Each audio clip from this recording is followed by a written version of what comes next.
रहे थे, कौन सा था कांट का ना, उसमें हमने एग्जांपल दी थी जिस तरह एक ट्री है और हम सारे उसको देख रहे हैं, सेंसेस से परसीव कर रहे हैं, हम सारों के अलग अलग फिनोमेनोलॉजी थे, तो 13 ट्रीज होंगी, हम unlimited number, finite infinite number आ सकता है। क्वेश्चन मेरा ये है कि अगर आप कह रहे हैं कि इंसान की 12 फैकल्टीज हैं, 12 तरीकों से इंफॉर्मेशन अरेंज होती है, कैटेगरीज हैं, तो जब हर इंसान की 12 ही कैटेगरीज हैं तो वो फिर एक ही रियलिटी क्यों नहीं प्रोजेक्ट हो रही फिनोमेना से? 12 फिनोमेना क्यों बनेंगे? कैटेगरीज तो एक ही है ना। आप अभी भी उस बहस को नहीं समझे, आप अभी भी ठोस तरफ से जा रहे हो। मैं ये कह रहा हूँ कि आपके पास जो इन्फॉर्मेशन है वो 12 तरीकों की इन्फॉर्मेशन है, वो 12 कैटेगरीज इस तरह से नहीं है कि 12 कालिब हैं, उन कालिबों से एक इन्फॉर्मेशन गुजरती है और तब एक रिजल्टेंट इन्फॉर्मेशन मिलती, इस तरह नहीं है। इन्फॉर्मेशन किसी भी तरीके से हो, आप 5 सेंसेस से जो इन्फॉर्मेशन हासिल करते हैं उनमें 12 खुसूसियात होती हैं।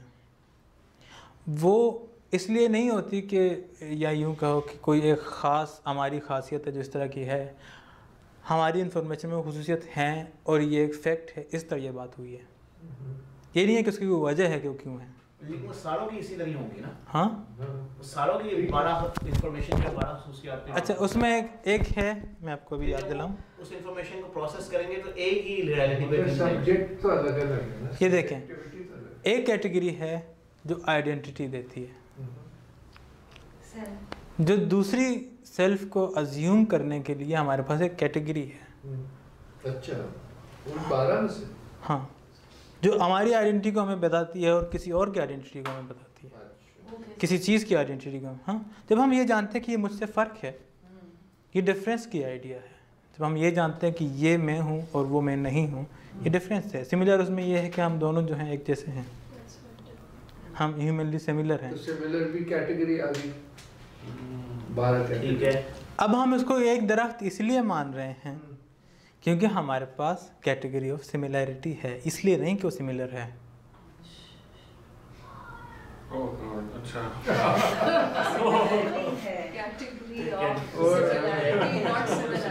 ये तो मेरा क्वेश्चन, सिमिलर क्यों नहीं है उसको तो मैं नहीं पता। कैटेगरीज तो बाकियों की भी वही है ना, मेरी अगर कैटेगरी ऑफ सिमिलैरिटी है, डिफरेंस है, सेल्फ है, तो इनके पास भी तो वही कैटेगरीज एग्जिस्ट। कांट कहता है कि कैटेगरीज मेरी हैं, आपकी हैं, आप मेरे आर्गुमेंट को जज करें, अगर आपको लगता है आपकी भी ऐसी हैं तो आप सही हैं। वो सिर्फ अपने बारे में कहता है। कांट बहुत सब्जेक्टिव है, कांट को इतना ऑब्जेक्टिवली नहीं लेते हैं। कांट बहुत ट्रिकी है। तो ये मतलब कहता है ना, एक्सप्लोर के जानता कैसे हूँ और क्या कैसे। आइडिया ये है कि मतलब मैं कैसे दुनिया को देख रहा हूँ, मुझे सिर्फ उसका पता है। आप कैसे देख रहे हैं वो तो इस पे है कि मैं आपको कैसे देख रहा हूँ। तो आप अपना फलसफा खुद ही बनाएं। मेरा और आपका आइडिया कंसिस्टेंट है तो ठीक है।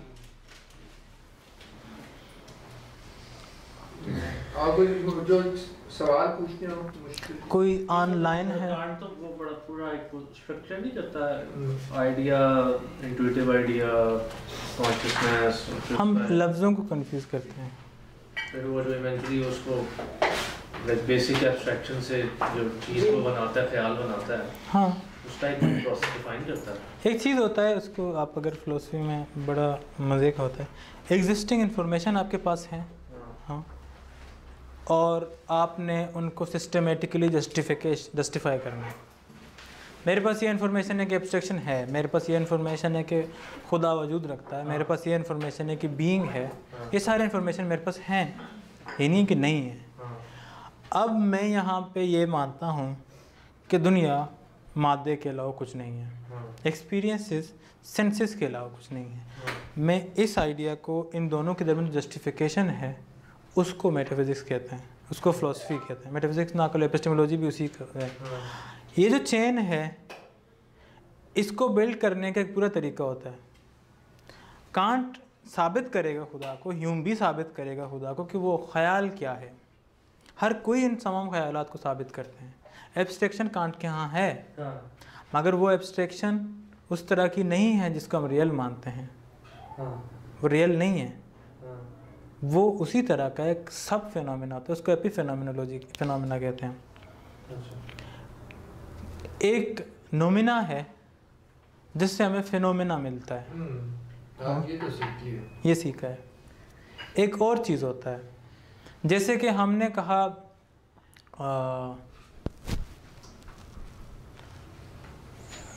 क्या कहते हैं, कोई एक जनरल इंफॉर्मेशन किसी को याद हो। आसमान नीला है। आसमान नीला है, आसमान नीला है, आसमान नीला है में क्या इंफॉर्मेशन है? इसमें क्या है? नीला है, मैं इसमें वो इंफॉर्मेशन ढूंढ रहा हूँ। नीला नहीं, हाँ, किसी चीज़ को हम इस इंफॉर्मेशन के तहत डिराइव करें, जैसे कि हम ये कहें कि जैसे कांट के यहाँ एक आइडिया है बड़ा मोरालिटी का, कि अगर मैं किसी शख्स को मारता हूँ और मैं ये समझता हूँ कि ये मेरे लिए अच्छा है, और मेरे लिए अच्छा ये है कि मैं अभी तक ज़िंदा हूँ, मतलब मैं ज़िंदा हूँ, ये एक अच्छा ही है, सिंपल जो है ना। मैं किसी को मार रहा हूँ, अगर अब मोरालिटी को ये हो, जिस तरह उस तरह उमर शौकत साहब बता रहे थे, मोरालिटी के लिए ज़रूरी है, ज़रूरी नहीं है, यूज़फुल है कि वो सब के लिए एक साथ एप्लीकेबल हो और आपकी डिनाइल ना हो, जो आप कर रहे हैं उसको कॉन्ट्रडिक्शन आने के लिए। आप चाह रहे थे, हाँ, आप चाह रहे थे अपने लिए अच्छा ही करना, आपने किसी को मार दिया, दुनिया में सब ने किसी को ना किसी को मार दिया, फिर किसी ने आपको मारा, तो ये आपके साथ तो अच्छा नहीं हुआ, कि यूनिवर्सलिटी है। हाँ, अब यहाँ से यूनिवर्सल का फिनोमेना निकालना मुख्तलिफ़ लोगों की पॉसिबल मौत से, मर्डर से, किसी को बिला वजह मारना, जो कांट के यहाँ है। अब मर्डर से हम यूनिवर्सल निकालते हैं, यूनिवर्सल से हम मोरल निकालते हैं। मर्डर जो है वो हमें सिंथेटिक इन्फॉर्मेशन से मिलती है, जो कि हमें पता है कि पॉसिबली ऐसा हो सकता है, मतलब माजी में हुआ है तो आगे होता है, तो सिंथेटिक इन्फॉर्मेशन होती है। तो ये हमें अपने एक्सपीरियंसेस और माजी की इन्फॉर्मेशन से मिलती है डायरेक्टली, ये फिनोमेना है। यूनिवर्सल क्या है यहाँ पे, जब हम ये कह रहे हैं कि ये गलत है, ये एपी फिनोमेना है, ये फिनोमेना का फिनोमेना है। तो जो तसव्वुर हैं एब्स्ट्रैक्टेड, वो एपी फिनोमिनल होती हैं, वो इनसे भी गए गुजरे होते हैं, जो ऊपर वाले होते हैं।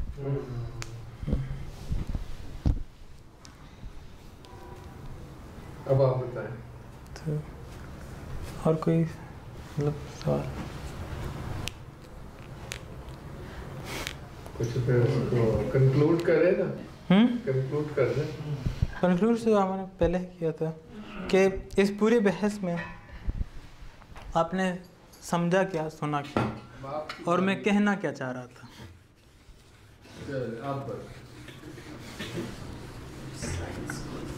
ये बेसिकली जो चीज़ें हमने एक्सेप्ट की हुई हैं कि ये इसी तरह हैं हमारे माइंड में, और हमने कभी सोचा ही नहीं कि इनके इतने ज़्यादा नुक्ते और इनकी इतनी ज़्यादा चीज़ें हैं। और जो जैसे आपका लेक्चर सुन के लगता है कि जो आप कह रहे हैं और जो इन्होंने आई मीन सारी आर्गूमेंट्स की हैं, उनके पीछे कोई लॉजिक है, कोई है एक बात जो कि उसमें वो कह रहे हैं वो सही लग रही है। तो ये सब कुछ काफ़ी यानी कि है तो कॉम्प्लिकेटेड, लेकिन ये फिर रियल भी लगने लग जाता है।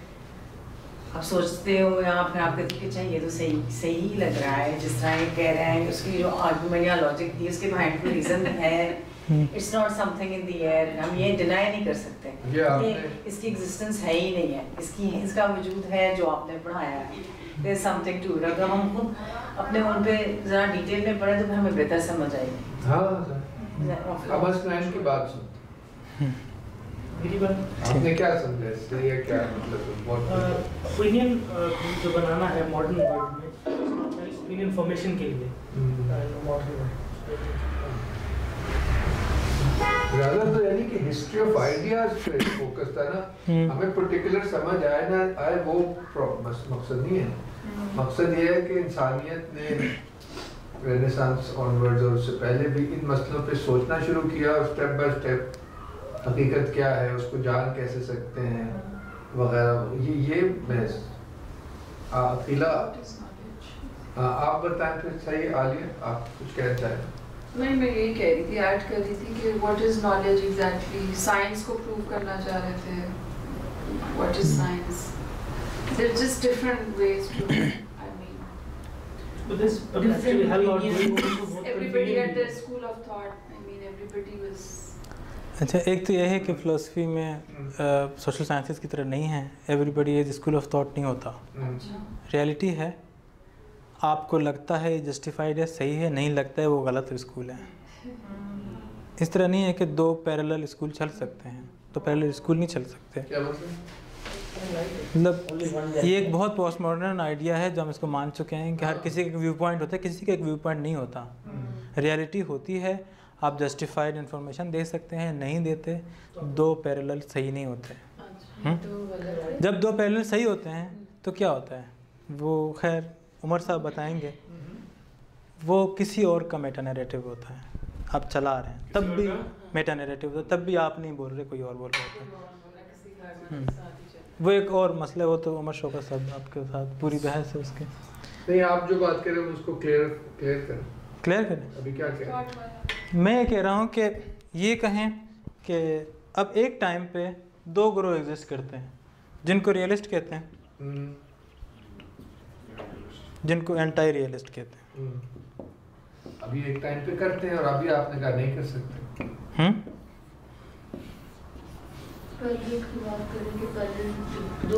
रियलिटी या तो ये है या तो ये है। ये दोनों रियलिटी नहीं है।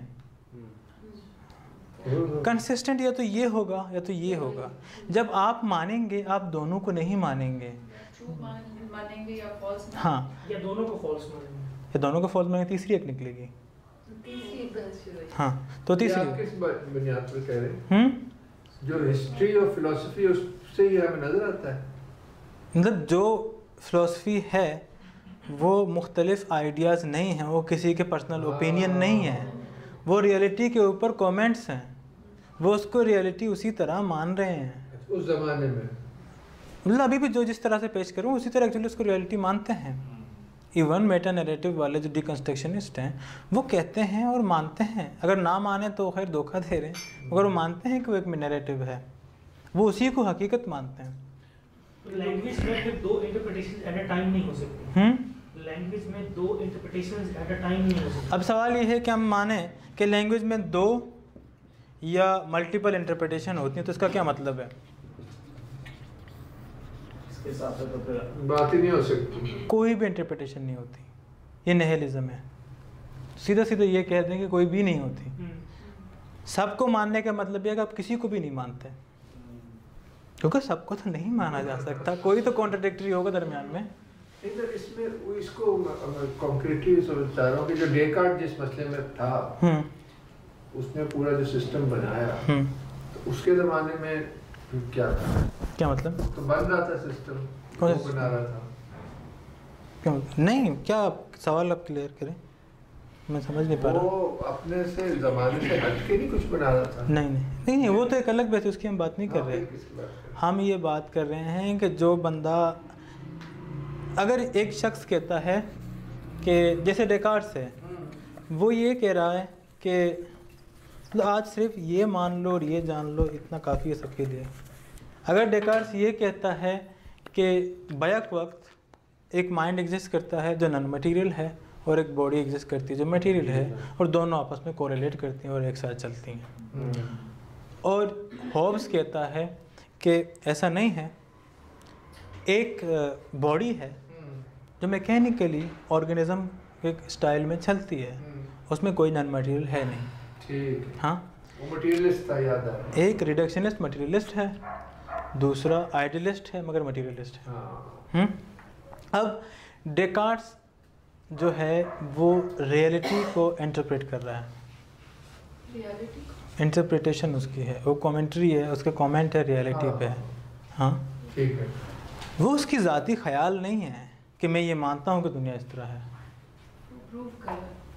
लेकिन contraries are not always contradictory. नहीं, वो बात नहीं, अभी भी इस तरह वो बात नहीं हो रही।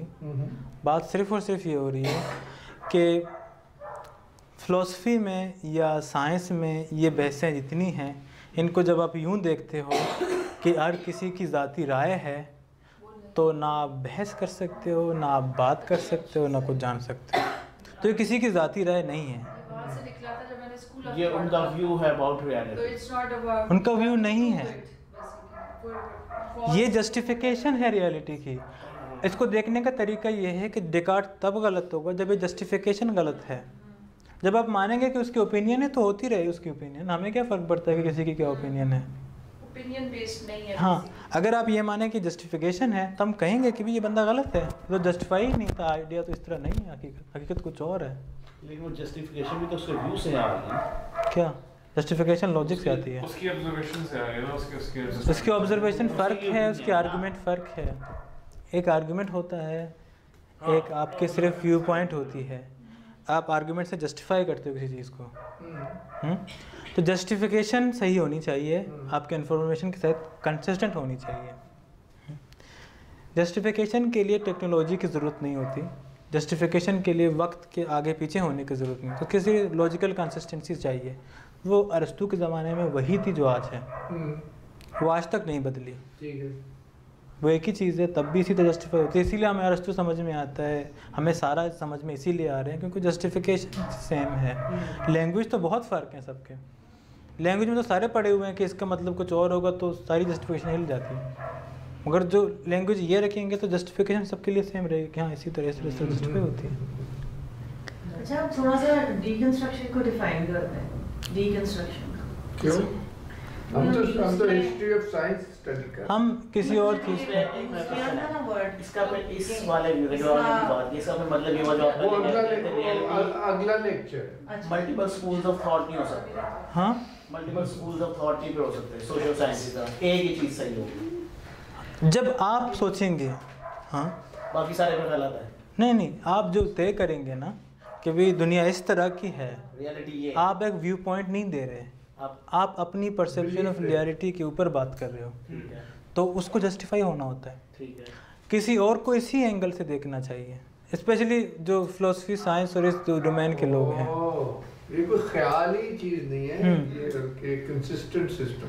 किसी को सही या गलत साबित करने का तरीका ये नहीं है कि उसका ओपिनियन गलत है, वो ओपिनियन रखता है और उस तरह का नहीं रखता, जिससे कोई भी शख्स हो। सही। एक तरीका होता है कि वो ये दे रहा है वो बात गलत है, पूरी की पूरी बात गलत है, क्योंकि वो आप आर्गुमेंट ऊपर से नीचे देखते हैं, उसमें कोई तुक ही नहीं बन रही आर्गुमेंट के लोग, क्यों जायज़ है वो। यानी कि जो भी आपका वर्ल्ड व्यू जो भी हो वो कंसिस्टेंट होना चाहिए, वरना तो कुछ भी नहीं होगा। लेकिन ये इटसेल्फ जो ओपिनियन है, ये भी तो इसी क्या ओपिनियन है कि कोई बंदा, जो आपने बात की है कि कोई बंदा कोई कमेंट्री दे रहा है रियलिटी के ऊपर, वो कंसिस्टेंट होना चाहिए और वो आपको उसके पॉइंट ऑफ व्यू से देखना चाहिए। तो नहीं, उसके पॉइंट ना उसके पॉइंट ऑफ व्यू से नहीं, कोई उसके पॉइंट ऑफ व्यू से नहीं कह रहा, मैं ये कह रहा हूँ कि उसके चेन ऑफ जस्टिफिकेशंस होंगी ना। कोई बंदा है भी ख्याली कि वो मेंटल गेम थोड़ी खेल रहा है। जैसे हम लोग हैं, हम लोग बिलीफ एक सिस्टम रखते हैं कायनात के बारे में, उसका बेडरॉक जो है बिलीफ इन गॉड है। वो ना हो तो हमारा सारा सिस्टम, हम तो एक सेल्फ कंसिस्टेंट सिस्टम में इंसान को बिलीव करना पड़ता है ना। ऐसे थोड़ी कि मेरे जहन में आइडिया है कि गॉड है, तो उसके जो नताइज हैं मैं उसको भी तो जोड़ूंगा ना अपने वर्ल्ड व्यू में। लेकिन जब इसका जो मल्टीपल सेल्फ कंटेन्ड सिस्टम्स होंगे, जो आप बात कर रहे हैं कि यही है ना, तो फिर उनमें से एक सही होगा। जरूरी नहीं है, इसमें सारे गलत हो सकते हैं। सही गलत की उस तरह बात नहीं हो रही। जस्टिफिकेशन की है कि कौन जस्टिफाइड है कौन नहीं है। जस्टिफाइड तो 2 से 3 भी हो सकते हैं, हो सकती है, सारे जस्टिफाइड हो सकते कंसिस्टेंट हैं। भी 2 से 3 हो सकती वो है। बहस नहीं कर रहे हम, इन्होंने बहुत एक पर्टिकुलर चीज उठाई। सारे जस्टिफाइड भी हो सकते हैं। हम हाँ, लोग आज किसने कहा नहीं हो सकती? पोस्ट मॉडर्न दौर में ऐसे समझते हैं कि लोगों के जहन में उन्होंने सोचा मैं ये सोच लूं, उन्होंने तुम्हारी रियलिटी है मेरी रियलिटी है, उसको बड़ा सतही लेते हैं। वो कह रहे हैं सतही बात नहीं है, इसका पूरा एक आर्गुमेंट की चेन है, पूरा एक सिस्टम है और बिलीफ। तो बाहर आ रहा है हर एक बंदा एक सिस्टम, उस पर्टिकुलर सिस्टम जो उसने इंटरप्रेट किया, तैयार किया, उसको फॉलो करेगा। हाँ, यानी कि हर बंदा जिसने एक सिस्टम को समझा है, मतलब उसको फॉलो करेगा, तब वो जस्टिफाइड, उसका अपना पर्टिकुलर सिस्टम है। अगर हम इसको और तरीके से लेते हैं, मैं किसी के फिलोसफी ऑफ माइंड या साइकोलॉजी पे बहस नहीं कर रहा, सिंपली ये है कि जब हम किसी को देख रहे हैं, किसी के फ़लसफ़े को या उसके साइंटिफिक सिस्टम को, जब वो पूरा स्ट्रक्चर डिफ़ाइन कर रहा है, छोटे छोटे चीज़ों पे नहीं, साइंटिफिक में स्ट्रक्चर कुछ लोग डिफ़ाइन करते हैं, कुछ लोग नहीं करते। तो उसमें ये होता है कि एक आर्ग्यूमेंट उसकी होगी पूरी की पूरी, वो एक आर्गुमेंटेटिव एनालिसिस होता है। तो उसको एक आर्गुमेंट मान के उसकी सारी डेफिनेशंस को कंसिस्टेंट समझ देखना कि भी आया इसने जो शुरू किया था वो एक्चुअली इसी तरह चल रहा है या नहीं चल रहा, ये देखने का एक तरीका है किसी का कि कोई सही है या नहीं है। किसी को ओपिनियन मानना वो बिल्कुल तरीका नहीं है जज करने का। सब ठीक है, कोई किस तरह से कैसे करेगा तो एक और मामला। बड़ी ऑब्वियस चीज़ है, क्योंकि जिस तरह स्कूल्स ऑफ थॉट वाइज इस तरह पूरा जो डिस्कोर्स जिस तरह चल रहा है 300-400 साल में जहाँ तक पहुँचे, तो ऑब्वियसली स्टेप बाय स्टेप अपने आप को बिल्ड करता जा रहा है। वो इन लेक्चर्स में नजर आया है, वही चीज़ है, पूरी एंटरप्राइज है पूरा एक बेसिकली 300-500 years का प्रोसीजर है जिसमें वो एक स्कूल ऑफ थॉट आगे एडवांसमेंट पे जाए जा रहे हैं, एक पूरा कॉस्मोलॉजी अपनी पेश कर रहे हैं about everything, like Aahista Aahista वो मुझे जो थोड़ी सी समझ में ये है कि जो शुरू होती है प्लेटो से, जो कि रियलिटी को अंडरस्टैंड करता है, ये सारे रियलिटी की डिफरेंट एक्सप्लेनेशंस हैं, जिसमें प्लेटो की पहली एक्सप्लेनेशन है कि पहली जो रियलिटी ऑफ थिंग्स जो है वो अब ऊपर से आती है, फॉर्म्स हैं, फॉर्म्स से जो है वो अपनी आइडेंटिटी जो है वो लेती हैं, जबकि जो पहला होता है वो एरिस्टोटल जो उसमें करता है कि नहीं वो अबव से नहीं आती, बल्कि उसके अंदर जब तक वो होगी नहीं चीज बिल्ट इन होती है उसके अंदर, जब तक वो चीज होगी नहीं तो यू कैन नॉट से कि ये मतलब there is no form of a chair, चीजों से निकलती है। वो कर करा के इवेंचुअली जो है जब हम पॉपर तक पहुंचते हैं तो वो मतलब उसने तो हमने घर में 6-7 पढ़े थे ना, प्लेटो था, एरिस्टोटल था, उसके बाद नॉमिनलिज्म था, फ्रांसिस बेकन था, डेकार्ट था, ह्यूम। उसके बाद इवेंचुअली जब ये कार्ल पॉपर तक हम पहुंचते हैं तो इसमें ये फिनोमेना को भी जो है नेगेट कर रहा है, और नहीं सॉरी कार्ल पॉपर जो है वो क्या कर रहा है, तो साइंटिफिक थ्योरीज पे जनरल बात कर रहा है हिस्ट्री ऑफ साइंस को देखते हुए कि ये कोई कंसिस्टेंट नहीं है ना, किसने वो उसने कहा था ये पॉपर जो है, पॉपर इस पे बात करता है कि आपको ऑब्जेक्टिव फैक्ट ट्रूथ नहीं देते, साइंस जो है ट्रूथ नहीं देती, वो इसका था ये, इसके डिनायल आपको ट्रूथ बताती है, वरना ट्रू जो at the end of the day जो है रियलिटी जो है वो सर्टेन नहीं हो सकती, उसको हम पहचान नहीं सकते। और ये कि साइंस क्या है और क्या नहीं है उसका भी क्राइटेरिया दिया ना उसने बड़ा सिंपल उसूल दिया है जो हमें पूरे सिस्टम को समझने में मदद देती है। जो वो 3-4 वो मैंने बता रहा था ना, कॉजल चेन जो है उसका, वो जो 3 पॉसिबिलिटी है वो है कि वो ट्रू सर्टेनली 3 तरीक़ों से हो सकती है, किसी भी एक तरीके से नहीं हो सकती। तो आप ये कहें कि साइंस सिर्फ ए पे आके साइंस साबित हो गई है तो ऐसा नहीं है, उसके बाकी 2 और पोर्शन भी मुमकिन थे जिसको आप साबित नहीं कर सके अभी तक। टाइम क्या हुआ? तो हम यहाँ से शुरू हुए थे ऑब्जेक्टिव फैक्ट से। हमें किसी ने कहा डिडक्शन जो है वो ऑब्जेक्टिव फैक्ट नहीं निकाल सकती, महज इंडक्शन निकाल सकती है।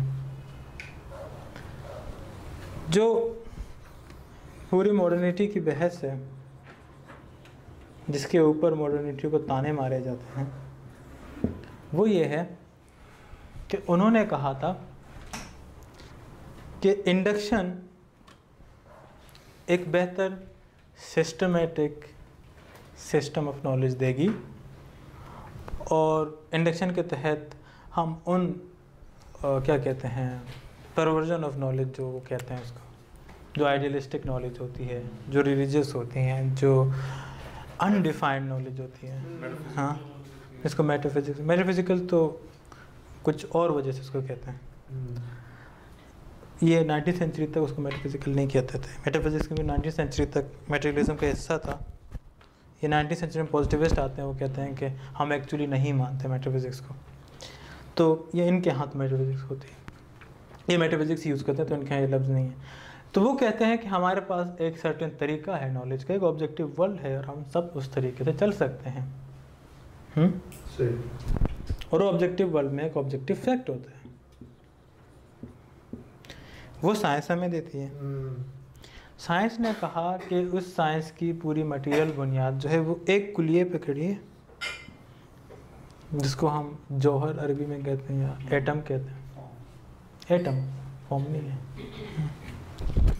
एटम वालों ने कहा जनाब ये तो एटम नहीं तो पार्टिकल है। पार्टिकल वालों ने कहा तो पार्टिकल भी नहीं है, कुछ और है बस। जो इल्म निकाल रहे थे उन्होंने कहा कि ये कुछ भी हो सकता है 20वीं सदी में। जिन्होंने ऑब्जेक्टिव फैक्ट की बात की उन्होंने कहा किसी से कुछ भी कर लें, ऑब्जेक्टिव फैक्ट किसी भी तरह से निकल सकता है। यहाँ तक कि एक कंटेंजेंट फैक्ट जो है आजकल बहुत बड़ा ऑब्जेक्टिव फैक्ट है, वो ये है कि एक पार्टिकल प्लस वेव होता है। पार्टिकल डुअलिटी, जो वेव पार्टिकल डुअलिटी है वो एक चीज़ है ही नहीं। क्वांटम फिजिक्स की डिस्कवरी है। अच्छा, यानी कि हर चीज जो है एनर्जी है बेसिकली, वो वेव्स है। नहीं, वो दोनों उसको जिस तरह ऑब्जर्व करेंगे उस तरह का बिहेवियर है। आप जब देखेंगे वो पार्टिकल है, जब नहीं देखेंगे वो वेव है। इसको खैर अभी हल किसी ने किया, मगर यही आजकल की फिजिक्स की बुनियाद है। इसी एक्सप्लेनेशन आपको बड़े आराम से जीनो के अंदर मिलती है कि ऐसे क्यों होता है। जीनो बड़ा सिंपल तरीके से करता है, मगर जो बात वो नहीं है। बात ये है कि जो हमें सर्टेनिटी देने का वादा कर रही थी वो तो खुद एक गुंजलक रास्ते में फंस चुकी है। जीनो तो वो पैराडॉक्सिकल जो वीक जो है। हाँ, जीनो के यहाँ बहुत प्यारे तरीके से एक्सप्लेन होता है पार्टिकल वेव पार्टिकल का। ये जुमला जो आपने कहा था इसको दोबारा से ऊंचा से कहते थे, सबको समझ आ जाएगी। मतलब मैं यही है ना जो हम शुरू कर रहे हैं मॉडर्निटी का, वो एक पूरी उसकी चार्म जो सारा का सारा वो ये है कि हम एक सर्टेन सिस्टम ढूंढ सकते हैं। भाई आखिरी स्टेटमेंट दे रहे बिल्कुल। मॉडर्निटी की जो पूरी बहस रेनेसेंस में शुरू होती है वो ये है कि एक इंसान जब एक सिस्टम बनाएगा वो अपने कंसिस्टेंट सोच के ज़रिए एक सर्टेन सिस्टम दे सकता है। वो सफ़र चलते चलते यहाँ आई है कि कुछ भी सिस्टम हो सकता है। सर्टेन तो क्या कुछ हो ही है ही नहीं, आप ले आए हम उसको साइंस बनाएंगे अगर वो सेल्फ कंसिस्टेंट हो इंटरनली। हाँ, कॉस्मोलॉजी जो कोई बिलीव नहीं कर सकता तो साइंस हो सकती है। कॉस्मोलॉजी के कायनात का एक पूरा स्ट्रक्चर होगा और उसको हम डिफ़ाइन कर पाएंगे। 1970 में गालियाँ पड़ी हैं लोगों को जब वो कॉस्मोलॉजी को एस्ट्रोनॉमी के साथ मिलाने आए थे। बन गई आज डिपार्टमेंट हो गई। अब हो सकता है क्योंकि वो भी तरीका है टू अंडरस्टैंड नेचर। हाँ, इसी पॉइंट को कंटिन्यू जो पीछे मैं कमेंट कर था, अब ये मैं शायद बेहतर। अब जब आप इस तरह के एक वर्ल्ड व्यू के ऊपर आ गए हैं कॉस्मोलॉजी के ऊपर, और आप ये कह रहे हैं कि जो फिलोसॉफिकल क्या वर्ड यूज करना चाहिए इसके डिफरेंसेस हैं, ये एक्चुअली रियलिटी के ऊपर कमेंट्स हैं। रियलिटी है, वो यही कह रहे थे। हाँ, तो इस मतलब इन रियलिटी के कमेंट्स के ऊपर या इन परसेप्शंस के ऊपर जो भी आप इनको कहना चाहते हैं, मैं ओपिनियन नहीं कहूँगा, इसमें कहीं ना कहीं कोई फॉल्सिफिकेशन है, क्या है, कहीं ना कहीं कोई डेफिशिएंसी है जिसकी वजह से वो वर्ल्ड व्यू कॉस्मोलॉजी नहीं क्रिएट हो। नहीं क्रिएट हो मतलब कि आप इंसान को एक ऐसा वर्ल्ड व्यू नहीं दे रहे जो कंसिस्टेंट हो उसकी एक्सटर्नल और इंटरनल नीड्स के लिए। नहीं, बात वो नहीं है। बात ये है कि कंसिस्टेंसी की अब जरूरत रही नहीं। हैविंग डिफिकल्टी विद वर्ड्स, इसको किस तरह एक्सप्लेन करूं कि एक ऐसा कंसिस्टेंट सिस्टम जो कि साइंस में जिस तरह वो रीडिंग में है ग्रेट वेस्टर्न ट्रांसमिटेशन, तो उसमें क्या चीज़ें वो social order, political order, legal order और प्रोग्रेस इंश्योर की गई थी, एडिंग प्रॉमिस टू ह्यूमैनिटी जिन सोसाइटी में थी वेस्टर्न यूरोप में। लेकिन अब जब यहाँ पे आप हो गए विच मीन्स आप एक कंसिस्टेंट सिस्टम को नहीं दे पा रहे क्योंकि उसके अंदर इंटरनल इनकंसिस्टेंसीज उभर रही हैं, मगर उसी साइंस के नतीजे में जो आप एक्चुअली प्रॉमिस कर रहे थे। अच्छा, एक बात है जो हमें सिर्फ बेचारे साइंस वालों को भी नहीं कहनी चाहिए, ये सबके साथ है। आप एक डेफिनेशन ऑफ स्टेट नहीं रखते, आप एक डेफिनेशन ऑफ नेशन नहीं रखते, आप सोशल ऑर्डर को नहीं एक्सप्लेन कर सकते, आप पॉलिटिकल स्ट्रक्चर को एक्सप्लेन नहीं कर सकते, आप मॉरलिटी को एक्सप्लेन नहीं कर सकते, आप दो लोगों के दरमियान के रिलेशनशिप को एक्सप्लेन नहीं कर सकते, आप किसी भी सोशल फिनोमेना, किसी भी पॉलिटिकल फिनोमेना को ये नहीं कह सकते कि वो यही होगा। नहीं, लेकिन ये सारा कुछ भी, ये ओपिनियन भी, पर्सपेक्टिव भी तो इसी वर्ल्ड व्यू से आ रहा है ना। किस वर्ल्ड व्यू से? हाँ, स्टडी कर रहे हैं। वो everything is relative subjective to your opinion. वो ये उसी का नतीजा है ना, वही दिखा रहे हैं। हाँ, वो इस मॉडर्निटी का नतीजा है। जब आप प्योर रीजन पे अपनी रेल्स पे अपनी गाड़ी को चलाएंगे तो वो रेल्स जहाँ ले जाएगी वहीं जाएगी ना गाड़ी, वो जहाज तो नहीं बन जाएगी। आपका इनिशियल पॉइंट मैटर करता है। बिल्कुल ऐसे आपने रीजन पे बुनियाद रखी, रीजन आपको यहाँ तक लेके आ गया। यही सारी सब्जेक्टिविटी तो इसी सिस्टम की है ना, कि इसी सिस्टम इन लार्जर पर्सपेक्टिव हम यही दिखाना चाह रहे हैं। हाँ। मॉडर्निटी कितना अहम है बुनियादों को देखना चाहिए। यही बिल्कुल, मतलब हम यहाँ से शुरू हों तो यहीं पहुँचेंगे, हमने कहीं और नहीं जाना। हम यहाँ से शुरू करेंगे, यहाँ आएंगे, फिर से शुरू करेंगे, फिर यहाँ देखने मतलब है ये पूरा चेन है जो कि जुड़ी भी है। ये उनकी एंडिंग स्टेटमेंट के बाद होता है। मैंने क्या आपने पहले जुमला कहा था कि जो मिशन चले थे सर्टेनिटी को तलाश करने के लिए, वो पिछली सर्टेनिटीज को डिनाई करके शुरू किया था उन्होंने, लेकिन जो कुछ था सर्टेन था वो they got to the conclusion that there's nothing certain। ये जोहर ने फॉल्सिफिकेशन, ये आयशा और इनका कोई बात बहस चल रही। ऑनलाइन कोई मसला है किसी को? आप बोल सकते हैं ऑनलाइन वाले प्लीज। हम लोग सबने बोल दिया तो हम थक गए। जी फराज, आप कुछ कहें? दानिश, आप सुबह नाश्ते में क्या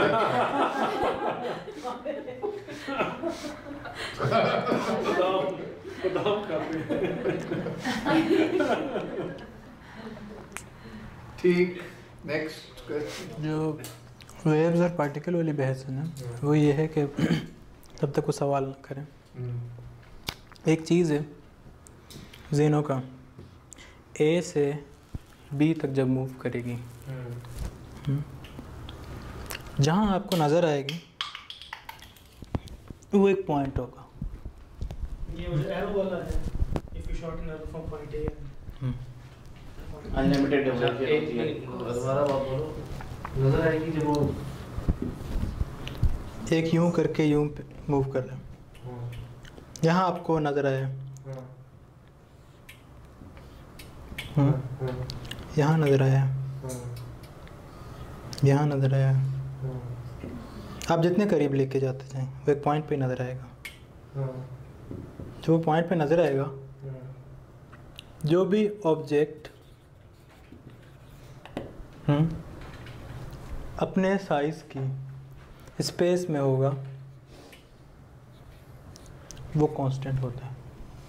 जिस पॉइंट पे वो होगा वो अपने साइज़ की स्पेस घेर रहा होगा। तो यहाँ कांस्टेंट है, यहाँ कांस्टेंट है, यहाँ कांस्टेंट है, यहाँ कांस्टेंट है, यहाँ कांस्टेंट। जब आप नहीं देखेंगे वो मूव कर रहा है, कांस्टेंट नहीं होगा तो कांस्टेंट है या मूवमेंट में है? कांस्टेंट है। आप किसी ऑब्जेक्ट को मूव करते देखेंगे तो वो हर पॉइंट पे एक कांस्टेंट जगह पे है। मूवमेंट हम नहीं देख सकते, हमसे मुख्तलिफ इन्फिनिटी ऑफ द पॉइंट्स होती हैं। सही। वो मूव कैसे कर रही है उसकी कोई तुक नहीं बनती, क्योंकि हम देख नहीं रहे कि मूव कर रहे हैं। लॉजिकली असल में तो कर रहे हैं। अब ये मूव कर रहा है, जब आप नहीं देखते तो ये मूव कर रहा है, क्योंकि आप इसको किसी पॉइंट पे ऑब्जर्व नहीं कर रहे उसको। जब आप समुद्र की लहरें मूव कर रही होती हैं। हाँ, वो भी मतलब मूवमेंट कोई भी हो। पार्टिकल वाली बहस क्या है? किसी जगह पे ऑब्जर्वर आएगा तो ऑब्वियसली वो उसको एक्स वाई एक्सेस पे देखेगा। तो वो कांस्टेंट होता है, वो मूव कैसे करेगा? उसको ऑब्जर्वेशन यहाँ पे मिलनी है, यहाँ पे मिलनी है, यहाँ मिलनी है, यहाँ मिलनी है, यहाँ मिलनी है, तो रुका हुआ होता है, वो पार्टिकल है। उसको छोड़ेंगे वो कभी नहीं रुकता। जब आप नहीं देख रहे हो तो मुसलसल मूवमेंट में है। तो क्या वो पार्टिकल है या वो मोशन है, अच्छा, पार्टिकल इन मोशन है। नहीं, पार्टिकुलर मोशन नहीं है, महज एनर्जी मूव कर रहा है, वो कुछ भी नहीं है। जब वो वेव है तो अगर वो पार्टिकल है तो उसकी पूरी एक पार्टिकुलर नेचर होती है। फिर वो वेव की एनर्जी की जो नेचर, जो सारे क्वार्ट्स मोड्स हैं सारी एनर्जी की नेचर है। अल्टीमेटली देखें बड़े दिलचस्प बात है। ये जीनो का, हाँ जीनो का जीनो तो मूवमेंट को इस तरह डिफाइन करता है ना, वो कहेगा कि आप नहीं देख सकते मूवमेंट को, इसके कोई नहीं मानता। लीनिएज है जो सारी जो